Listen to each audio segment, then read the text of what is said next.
Exercise number 2. Ready? Start.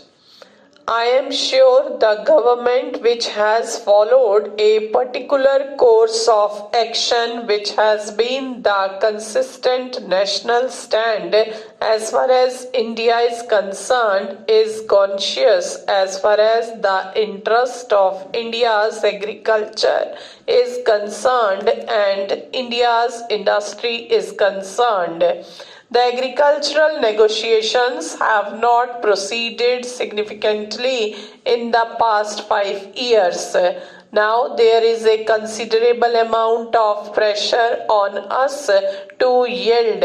The Indian position, in short, has been that unless our agricultural farmer is really a sustenance farmer, he cannot compete with the subsidized farming. As far the United States is concerned, the European Union is concerned, and the other subsidizing nations are concerned.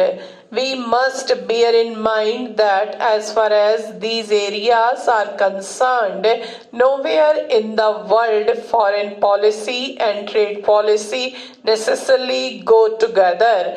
Europe and United States are occasionally raised against each other as far as trade policy is concerned, though they may have the best of political and diplomatic relations with each other. Because ours is a sustenance farmer, he cannot compete this huge amount of subsidies that the developed countries give, which must come down.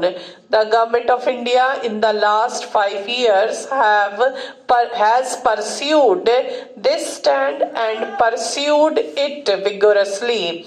India is being blamed by the developed countries for not allowing the deal to go through. On the contrary, we are being told that you reduce your tariffs so that the subsidized agriculture can come and evade the Indian market.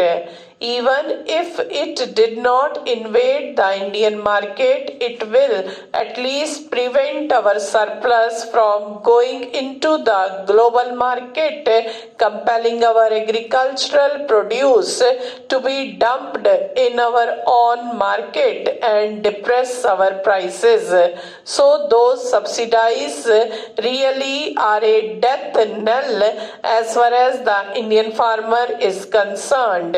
Without any significant reduction in those subsidies, by just concealing them into the environmental category in the green box today, there is an effort to get us to fall in line and sign that deal.